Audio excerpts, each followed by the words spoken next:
Bonjour à tous et bienvenue pour la matinale, l'émission quotidienne de CMC Markets qui débute à 10 heures. Je suis Nicolas Chéron, analyste pour vous servir et nous sommes aujourd'hui le jeudi 11 août. Le titre du jour est « Des équilibres inchangés ». En effet, les marchés sont particulièrement peu volatiles et je voulais utiliser donc un terme relativement neutre par rapport aux indices boursiers, puisque ces dernières semaines, nous avons suivi la hausse du CAC, du DAX, du Nikkei, du S&P 500. Nous avons commenté et décrypté ces marchés haussiers depuis le Brexit. Et depuis hier, je vous ai expliqué que le S&P était toujours haussier, mais qu'il était sous résistance et qu'il n'arrivait pas à passer pour le moment. Qu'il fallait confirmer la cassure de la MM2 100 jours sur le CAC avec une éventuelle accélération, ce qui n'a pas été forcément le cas. Et puis concernant le DAX, il est sur des nouveaux plus hauts annuels. Il a inscrit encore un nouveau plus haut annuel ce matin. Donc bravo à tous ceux qui ont été jusqu'ici haussiers. Néanmoins, hier, je vous expliquais de devenir prudent. Et je définissais prudent par le fait de ne... Alors, prudent ne veut pas dire devenir baissier, ne veut pas dire devenir neutre.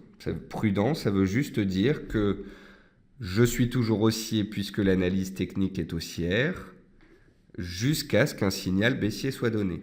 Prudent, ça veut dire que j'estime désormais, puisque nous sommes en zone de surachat et que le DAX est monté de 20% en l'espace de quelques semaines, j'estime que la probabilité qu'une consolidation, voire une respiration de marché se mette en place, augmente. Ça ne veut pas dire qu'elle va forcément arriver, mais ça veut dire que sa probabilité augmente et que je suis donc un peu plus neutre, un peu plus attentiste que ces dernières semaines où j'étais particulièrement haussier puisque l'analyse technique ne laissait pas de choix.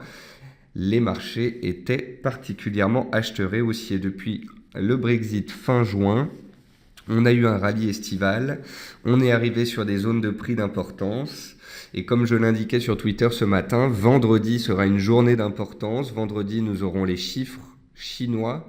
Nous aurons le PIB en Allemagne et en zone euro, nous aurons les ventes au détail aux US et nous aurons la confiance, l'indice de Michigan.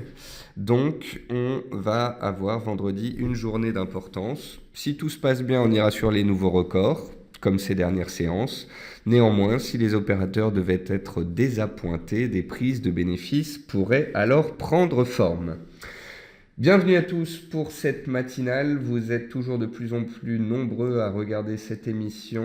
Très beau trafic sur YouTube malgré l'été. C'est que cette émission doit vous plaire. Eh bien, je vous en remercie. Merci beaucoup. Donc, pour ceux qui sont là en live, pour ceux qui regardent l'enregistrement, vous êtes de plus en plus nombreux. Merci beaucoup. Allez, c'est parti. On va rentrer dans le vif du sujet. Comme tous les matins, voici un avertissement sur les risques concernant le caractère purement informatif de cette présentation et les CFD. Je vous laisse en prendre note. Vous pouvez utiliser les fonctions de chat et de questions-réponses en haut de votre écran pour pouvoir converser avec moi.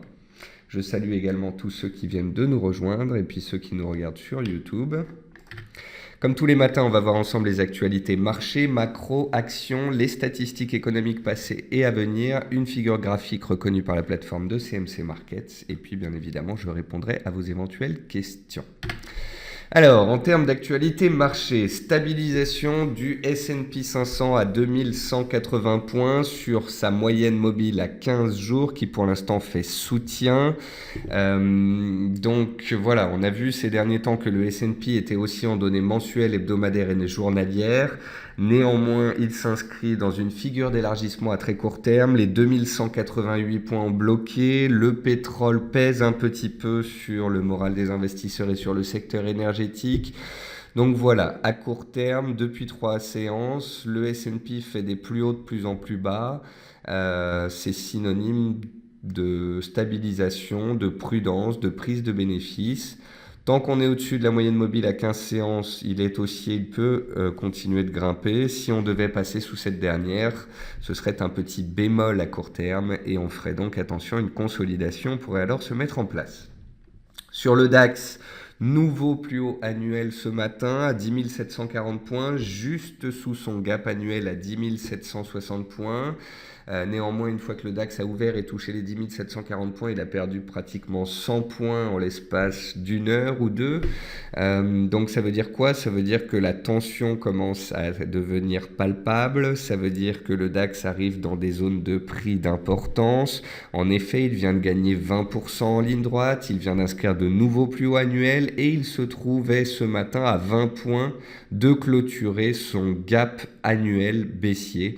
Je vous rappelle qu'un gap annuel baissier, c'est extrêmement rare et c'est extrêmement baissier. En fermant le gap et en passant au-dessus, le DAX donnerait un beau signal de moyen terme. Tant qu'il n'arrive pas à fermer ce gap et s'il reste dessous sans l'avoir fermé à 20 points près, eh bien, cela veut dire que les risques baissiers pourraient ressurgir à très court terme. Et puis concernant le CAC 40, je vous l'ai dit, il peine à accélérer au-dessus de sa moyenne mobile à 200 jours. Les 4480 font résistance, ce sont les plus hauts du 28 juillet dernier. Donc voilà, le CAC, encore moins punchy que le DAX, grimpe encore un petit peu à court terme, mais il bute sous 4480, il est en train de revenir sur les 4440 et à court terme, il est aussi en données journalières, mais à très court terme, là sur 2-3 séances, il est particulièrement neutre. Et sur le S&P, c'est également le cas, raison de ma prudence. Raison de ma prudence également, le Volatility Index, le VIX, a gagné 5% hier à 12,9 points, mais il reste en tendance baissière pour l'instant. Donc le fait que le VIX gagne 5% hier signifiait qu'on allait assister à des prises de bénéfices. C'est ce qui a eu lieu sur le S&P 500. Malgré tout, le VIX reste baissier. Je vous montrerai le graphique. Tant qu'il est baissier en tendance baissière, il peut très bien faire des rebonds techniques, il ne va pas baisser tous les jours sans s'arrêter. Donc il est légitime que le VIX, après avoir perdu 15-20% en l'espace de quelques séances, regagne 5% sur une séance. Ça ne veut pas dire forcément qu'il va se retourner. Mais voilà, cette démarcation du VIX hier, ce petit décalage, m'a invité également à la prudence, car vous le savez, si le VIX décale à la hausse, casse des résistances, eh bien cela serait synonyme de volatilité et a priori potentiellement de mouvement baissier sur les indices après les fortes hausses que l'on a connues ces dernières semaines. Nouveau plus haut annuel du NZD-USD malgré une baisse de taux de 0,25% largement anticipée. Donc je vous avais expliqué hier, réécoutez la matinale si vous le souhaitez, que le NZD était haussier, que c'était la monnaie la plus forte contre le dollar depuis le début de l'année, et qu'alors que l'on savait que les taux allaient être baissés, la probabilité était pratiquement de 100%, elle était de 100% même, d'après le consensus. En fait, ce qu'il y a, c'est que 20% des opérateurs attendaient une baisse de taux non pas de 0,25 mais de 0,50.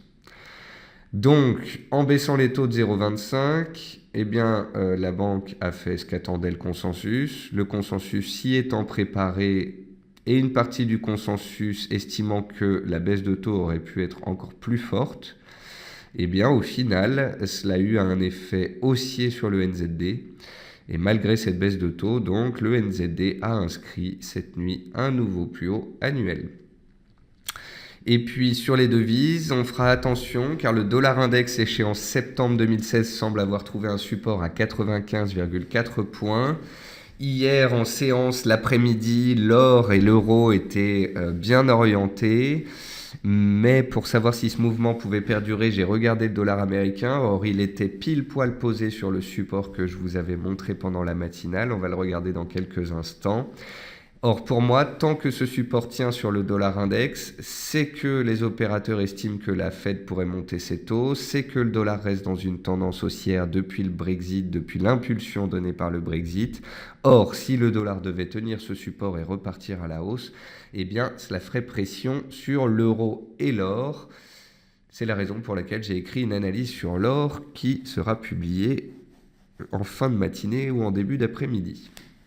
En termes d'actualité macroéconomique, l'OPEP estime que le marché du pétrole sera en excès d'offres de 100 000 barils par jour en 2017, alors qu'avant, l'OPEP estimait que la demande pourrait être supérieure à l'offre en 2017. Et bien évidemment, cela a pesé sur les cours du pétrole. En plus de ça, la production de pétrole de l'Arabie Saoudite a atteint un record le mois dernier. Et ça pèse aussi sur les cours du pétrole. En plus de ça, la hausse surprise des stocks de pétrole a pesé sur les cours et les indices américains hier. Donc voilà, comprenez bien que si le pétrole repart à la baisse, ce n'est pas que à cause des stocks, c'est également à moyen terme à cause de la course à la production dans les pays du Golfe, et c'est également parce que l'OPEP a peut-être été trop positive. On est passé de prévisions où l'offre allait dépasser la demande à des prévisions où la demande allait dépasser l'offre. Et là, on repasse dans des estimations un peu plus réalistes où il y a plus d'offres que de demandes. Car je vous le rappelle, l'offre augmente continuellement alors que la demande de pétrole se stabilise, voire baisse, puisque la croissance mondiale n'est pas au rendez-vous. Ensuite, les ventes de logements sont au plus bas depuis 2008 en Angleterre à cause du Brexit. Est-ce étonnant? Je vous laisse y répondre. Le Brésil pourrait être en pénurie de blé en 2017 d'après l'USDA, c'est le département de l'agriculture aux États-Unis. Donc ça pourrait engendrer des achats de blé de la part du Brésil et ça pourrait doper les cours.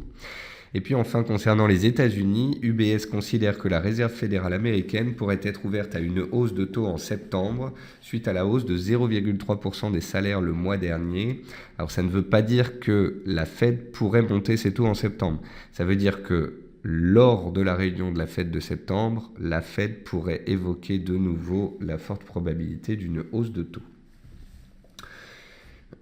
Ensuite, les entreprises. Arcos a publié un bénéfice net au premier semestre de 500 000 euros contre une perte de 3,5 millions un an plus tôt. Le titre gagnait près de 10% ce matin.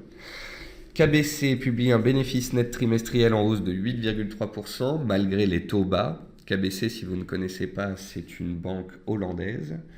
AvantQuest Software augmente d'un quart son chiffre d'affaires annuel à 117 millions d'euros, mais le titre perdait 15% ce matin, ça n'avait pas l'air suffisant. Et puis Henkel relève son objectif de marge opérationnelle et enregistre ainsi un nouveau plus haut historique. Côté meilleure et moins bonne performance du CAC 40, comme hier, un seul titre en baisse de plus de 1%, sinon tous les titres sont entre plus 1 et moins 1. Vous pouvez voir que ce qui pèse aujourd'hui, c'est le pétrole, avec Total et Technip qui sont en recul de 1 et 1,4%. On est dans un marché qui est donc toujours très peu volatile, avec peu d'écart, et on a des secteurs qui se détachent en fonction des relèvements de recommandations ou des résultats. Aujourd'hui, c'est le pétrole qui pèse donc sur les titres français. Côté statistiques passées, donc on a eu une baisse de taux de 0,25 points en Nouvelle-Zélande à 2% cette nuit. Les stocks de pétrole sont ressortis hier à plus 1,1 million de barils alors qu'on attendait une baisse de 1,3 million de barils. C'est ce qui a pesé sur les cours du pétrole. Et puis les offres d'emploi aux États-Unis au mois de juin s'élèvent à 5 624 000 offres d'emploi contre 5 520 000 attendues. Et puis ce jour, à 14h30, donc, on aura des demandes d'allocation chômage aux États-Unis et les prix à l'importation. Ah non, ça c'était... Alors attendez. Oui, c'est ça. Demande d'allocation chômage et prix à l'importation à 14h30. À 16h30, on aura les stocks de gaz naturel. Et puis, je vous ai mis les statistiques de la nuit. On aura donc... je me souviens jamais si c'est l'Australie ou la Nouvelle-Zélande, ce drapeau. Mais on aura des statistiques donc sur les antipodes. Et puis, à 4h du matin, on aura des chiffres chinois qui devraient donner le tempo pour demain. D'ailleurs, ces chiffres sont attendus en baisse par rapport aux précédents. Il se pourrait donc que cela pèse un petit peu sur les indices. Et comme je vous le disais en introduction de cette émission, la journée de demain sera très importante avec beaucoup de statistiques et cela pourrait engendrer donc un décalage des indices. Pour finir cette partie, excusez-moi du peu, J'avais pas mis à jour cette partie-là. Donc c'est un graphique sur l'AUD NZD en données journalières. C'est un triangle noté 4 sur 5. C'est une figure de compression. L'AUD NZD, on en avait déjà parlé ensemble. C'est une paire en fait sous 1,05 qui est baissière et sous un support mensuel. Et au-dessus d'un 0,5, elle réintègre son range et la possibilité de monter. Alors vous voyez que ce qui s'est passé, c'est qu'au mois de juin, on était sous les 1,05, 1,0530. Puis violemment ici en juillet, on est remonté au-dessus des 1,05. On y est revenu début août pour les tester. On y revient ici aussi donc aujourd'hui pour tester de nouveau cette zone de prix. Donc tant que l'AUD-NZD est au-dessus des 1,05, 1,0530, on est dans un triangle au-dessus de la borne basse, au-dessus d'un support clé et on peut remonter. Et si on sort par le haut et qu'on casse les 1,0740, on peut filer en direction des 1,10. Par contre, si on vient à casser les 1,05 dans les séances à venir, au bout d'un moment, les acheteurs s'épuiseraient et on pourrait repartir à la baisse dans le sens de la tendance. Alors, il y a heureusement Damien qui me dit que ce drapeau est celui de la Nouvelle-Zélande, puisque Damien écoute la matinale en direct depuis Sydney. Alors, je ne sais pas si vous êtes en vacances ou si vous habitez là-bas, Damien, mais en tous les cas, on vous passe le bonjour. On va passer sur la plateforme de CMC Markets. On regarde comme d'habitude le S&P 500. Donc oui, le S&P est aussi en données mensuelles, hebdomadaires et journalières. Il est aussi au-dessus de la MM15 jours. Par contre, attention, petit bémol, on fait des plus bas et des plus hauts de plus en plus bas depuis 3 séances. Donc attention, un peu plus de prudence. Aucun signal baissier pour le moment, mais voilà, un peu plus de neutralité qu'avant. Avant, à chaque fois qu'on a eu un repli, les acheteurs étaient présents et tout s'est très bien passé pour les acheteurs. Maintenant que l'on a gagné 20% en Europe et que les US plafonnent sur leur plus haut, vous comprenez pourquoi je suis un petit peu plus prudent. Néanmoins, je ne suis pas neutre, la tendance est toujours haussière et donc je suis toujours haussier. Voilà. Donc si dans les heures qui viennent ou demain avec les statistiques on casse ce support, eh bien là il conviendra d'être plus prudent, encore plus prudent à court terme, voire baissier à très court terme. Tant qu'on est au-dessus de ce seuil, n'attendez pas autre chose de moi. Ensuite, concernant le CAC 40. Le CAC 40, eh bien, il montouille. C'est une nouvelle expression.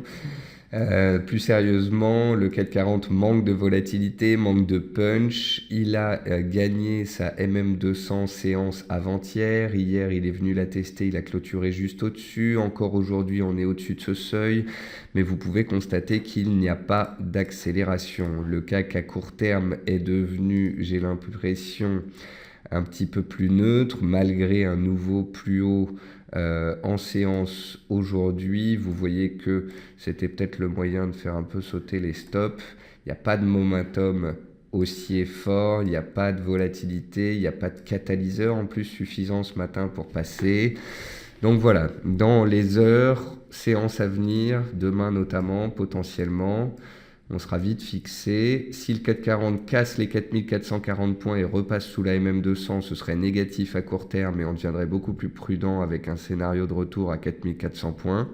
Par contre, attention, tant qu'on est au-dessus des MM200, on peut très bien être en train de latéraliser avant un passage en force des 4480. Et au-dessus de 4480, on ouvre la voie à 4510, 4530 et 4600.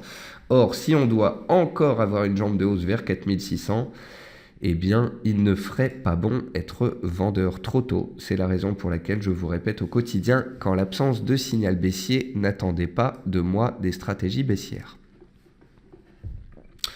Et puis le DAX respire un petit peu aussi. Le DAX a gagné donc 20% depuis ses plus bas pratiquement. Il a fait un nouveau plus haut annuel ce matin. Il a frôlé son gap baissier qui est à 10 760. On n'avait pas de catalyseur suffisant pour pouvoir fortement s'apprécier. Donc on a eu des prises de bénéfices. On a perdu 100 points très rapidement. On est revenu sur les plus bas d'hier à 10 630. Et pour l'instant, cela tient bien. Donc tant que le DAX est au-dessus des 10 630, il n'y a aucun problème. C'est haussier avec la possibilité de continuer en direction du gap annuel, voire des 11 000 points. Si on passe sous le gap, sous les plus bas des 2 dernières séances, là on pourrait revenir vers les 10 520 points, l'ancien cours d'ouverture annuel, enfin le cours d'ouverture annuel qui restera le cours d'ouverture annuel, et puis le support ici à 10 480 points. En tous les cas, en l'absence de signal baissier, aucune stratégie baissière sur le DAX pour le moment. Voilà, j'espère que vous aurez bien compris que c'est l'été, que les volumes sont faibles, mais que la tendance est là, que les acheteurs ont la main et qu'en l'absence de mauvaises nouvelles, bonnes nouvelles, on se stabilise ou on monte, mais on ne baisse pas. Et tout cela est bien évidemment corroboré par un Volatility Index qui est sur ses plus bas annuels. Donc oui, le Volatility Index, le VIX, a gagné 5% hier, mais vous voyez que plusieurs fois ces dernières semaines, il a gagné 2 à 5% en séance avant de repartir à la baisse. Donc pour l'instant, c'est une simple petite alerte. Par contre, on est d'accord, si le VIX vient à casser les plus hauts d'hier, à accélérer fortement au-dessus des 13,20 points et à casser son oblique baissière qui coiffe les cours depuis un mois, alors là, sans problème, je serai avec vous et on pourra parler de retournement haussier de court terme du VIX et donc de consolidation voire correction sur les indices boursiers. Sur le marché action, c'est le même constat qu'hier, très peu de volatilité, très peu de décalage. La plupart des décalages sont dus soit à des résultats d'entreprise, soit à des mouvements sectoriels. Vous pouvez voir que à cause de la baisse du pétrole, eh bien, on retrouve les pétrolières ou parapétrolières, on retrouve CGG Veritas, Vallourec, on retrouve Eramet. Alors Vallourec, c'est vraiment pas évident parce qu'on a clôturé au-dessus d'une résistance hier, mais on est en train de repasser très rapidement potentiellement dessous. Va falloir absolument que Vallourec se maintienne au-dessus des 3,75 et montre que cette cassure est effective, sinon c'est que c'était un piège. Et pas un piège évident à voir. Donc à suivre, en tous les cas, voilà. CGG, Vallourec, Eramet, tout ça, c'est matériaux de base et énergie qui sont sous pression. Ensuite, on retrouve les biotech.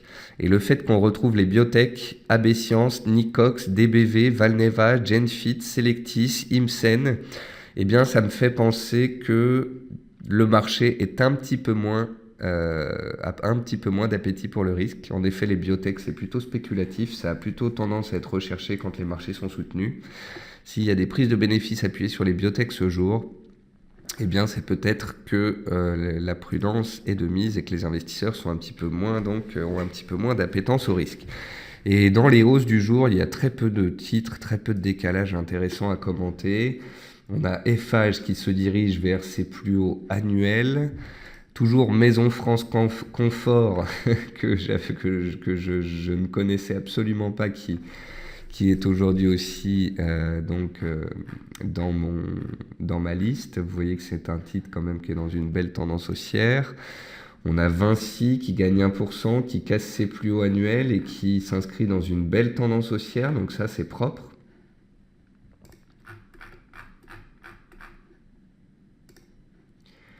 Après, on a quoi? On a Ubisoft, qui est dans une belle tendance haussière aussi. On a Sanofi, qui était survendu hier, qui se reprend un petit peu aujourd'hui. Puis voilà, on a des titres en faible hausse. C'est un marché de stabilisation.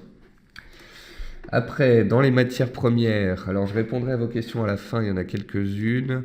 Dans les matières premières, le blé est toujours posé sur les 400 cents, son support mensuel, je ne vais pas vous en parler plus. L'argent est neutre dans un range en situation d'attente. L'or est neutre dans un triangle en situation d'attente et je vous publierai une analyse dessus cet après-midi. Le palladium, comme je vous l'ai expliqué, gagnait 5%, 6% hier, mais il faisait face à une résistance de moyen terme en données hebdomadaires, raison pour laquelle j'expliquais que ce n'était peut-être pas une impulsion haussière de continuation de tendance, mais peut-être de fin de mouvement, donc ça sera à surveiller. Le maïs continue de travailler ses plus bas annuels pour l'instant, il n'y a pas une réaction haussière suffisante pour que j'en parle. Le sucre pourrait être en train de confirmer un double top de moyen terme, auquel cas, attention, si on passait sous les 18,50, il y aurait un potentiel baissier appréciable. Les bovins engraissés continuent leur petite tendance haussière de court terme. Le jus d'orange, n'en parle pas, il n'est pas propre comme je vous l'ai expliqué lors des dernières matinales. Les pétroles sont sous pression pour les nombreuses raisons fondamentales que je vous ai évoquées, mais on pourrait rapidement revenir vers la moyenne mobile à 200 séances. Donc à ce moment-là, on pourrait de nouveau connaître peut-être une réaction. Et puis je vous indiquais aussi qu'il y a la borne basse du canal ici vers 40,60. Donc voilà, je pense que si les indices consolident, s'il n'y a pas un fort appétit pour le risque, etc., le pétrole avec tous les fondamentaux qui pèsent, comme je vous l'ai expliqué en début d'émission, il pourrait continuer de baisser. Par contre, si on revient vers les supports, il faudra surveiller d'éventuelles réactions. Ensuite, quoi d'autre? Le riz se stabilise sur ses plus bas annuels. On a eu un rebond technique, la tendance baissière reste forte. On pourrait peut-être venir de nouveau tester les plus bas, voire venir tester les plus bas de l'année dernière. C'est une zone que je surveille ici. Donc j'attends avec impatience de voir si on va revenir tester la zone et comment on va le faire. Et puis c'est tout pour les matières premières. Et concernant les devises, l'euro-dollar dont je parlais hier qui était sous résistance, il est bel et bien sous résistance et il reflue. Le dollar index que je vous ai indiqué sur support hier après-midi, il rebondit. En fait, hier après-midi, j'ai vu le dollar index à 95,4, pile poil sur le trait que j'avais tracé ici en bleu dans la matinale d'hier. Donc j'ai posté un tweet et je vous ai dit voilà, l'euro-dollar approche d'une résistance, l'or tente de se reprendre, mais j'ai l'impression que c'est un faux rebond. J'ai regardé le dollar, j'ai vu qu'il était sur un support clé, qu'il pouvait potentiellement rebondir, que s'il rebondissait, ça voulait dire que l'or et l'euro-dollar allaient repartir à la baisse. Et c'était donc la raison de mes alertes. Donc, l'AUD-USD, lui, il reste assez fort malgré un dollar qui se reprend. Par contre, vous aurez remarqué qu'il se passe exactement ce dont je vous ai parlé hier.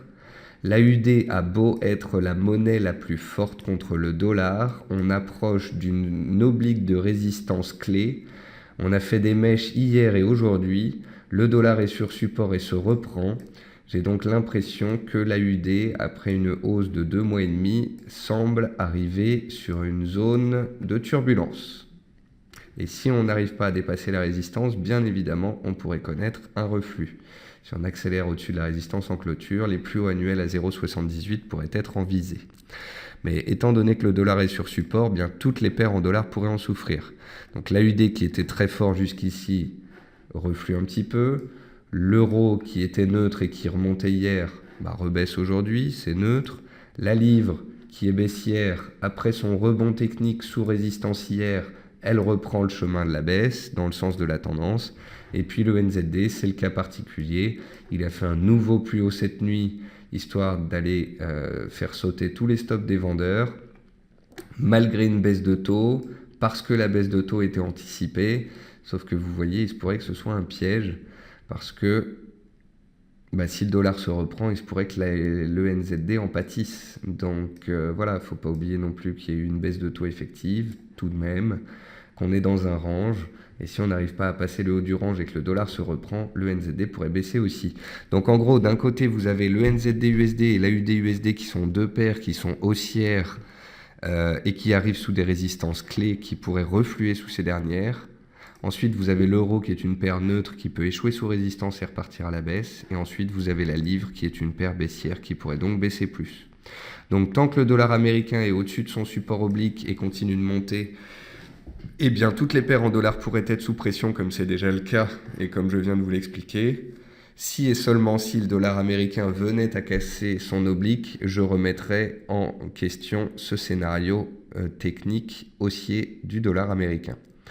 Donc voilà, c'est la raison pour laquelle je reste baissier sur les paires en dollars, et c'est la raison pour laquelle sur l'or, je ne suis pas particulièrement haussier, parce que hier je voyais l'or comme ça tenter de s'apprécier, sauf que pour moi, tant qu'il n'y a pas d'aversion au risque et que les marchés indiciels ne décalent pas fortement à la baisse, eh bien à court terme, l'or ne devrait pas forcément monter si facilement. Voilà, sur ce, on a fait le tour des marchés. Je vais répondre maintenant à vos questions. Donc, Anil me dit, Parrot respire actuellement, je cherche un point d'entrée. Frédéric nous dit un petit mot sur Parrot. Alors, c'est marrant, vous êtes tous les deux à poser des questions dessus. Alors, il me semble vous avoir indiqué l'autre jour que Parrot, il y avait 2 obliques de soutien. Une première à très court terme et une première en swing. Voilà. Donc, il y avait une oblique sur Parrot ici de très court terme. Elle a cassé hier à 15,30. Pour tous ceux qui étaient en très court terme et qui suivaient le titre, dès qu'on a cassé les plus bas d'avant-hier et l'oblique ici, c'était un signal. Et puis pour ceux qui suivent Parrot comme étant un titre dans une petite tendance haussière de court terme, on avait vu que ici, vous avez une oblique de soutien. Et ce qui est intéressant, c'est que cette oblique de soutien, elle passe à 14,15. Et à 14,15, on a quoi? On a un gap. On a un gap qui avait été ouvert ici, entre 14,20 et 14,35.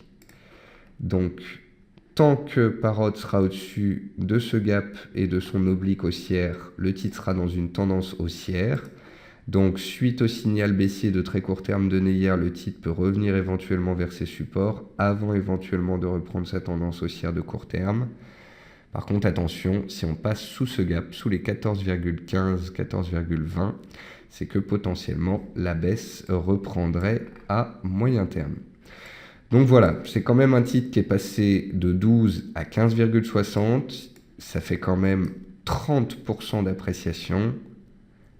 Faut pas non plus être trop gourmand, hein. Je vous ai indiqué la cassure à 13,30. Ici, il y avait la possibilité d'entrer sur la zone des 13 euros. On a pris 20% ensuite.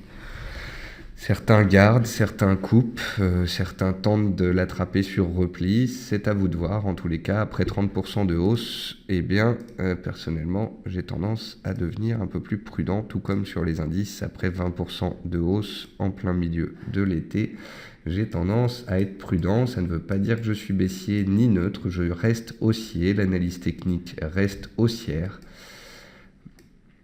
Et voilà.